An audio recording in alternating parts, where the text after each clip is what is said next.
রামনগর রাম ঠাকুর মন্দিরের উদ্যোগে এক বস্ত্রদান কর্মসূচির আয়োজন করা হয়।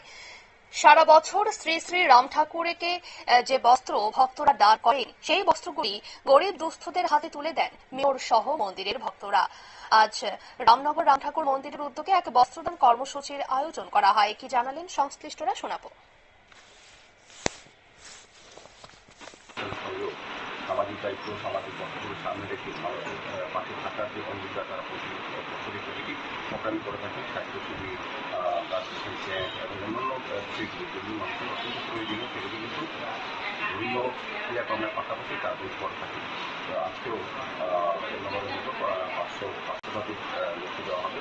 উদ্দেশ্যটি হচ্ছে যে শারদীয় উৎসবের সময় যেটা আনন্দে আমরা নতুন বস্ত্র প্রতিটি বাড়িতে প্রতিটি জায়গায় আমরা বস্ত্র আমরা উপহার পাই বা দেই কারো আত্মীয়। সেভাবে আমাদের আশ্রম থেকেও আমরা আমাদের এলাকায় যারা বিশেষ করে এই এলাকায় বসবাস করেন তাদের মধ্যে বাস্তবায়ন দেওয়া হয়।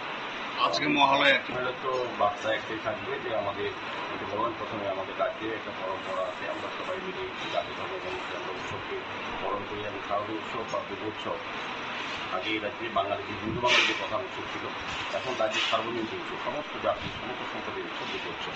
তবে আমরা লক্ষ্য করেছি বিগত বছরগুলি কোনো অথবা কোনো রকম ইনসিডেন্ট ছাড়া, দুর্ঘটনা ছাড়াই কিন্তু রাজ্যের সকল অংশের মানুষ, বিশেষ করে জনজাতি অংশ থেকে আমি ধরে সমাজের প্রত্যেকটি অংশের মানুষ, জাতি ধর্ম নির্বিশেষে এই আপনারা শুনলেন মেয়র দীপক মজুমদারের বক্তব্য। মূলত এই কর্মসূচির উদ্দেশ্য হলো গরিব এবং দুস্থদের যাতে বস্ত্রের অভাব পূরণ হয়, সেই কারণেই এই কর্মসূচি। এবং রাম ঠাকুর মন্দিরের ভক্তরা এই কর্মসূচির মাধ্যমে গরিবদের সেবা করলেন এক বস্ত্রদান কর্মসূচির মাধ্যমে।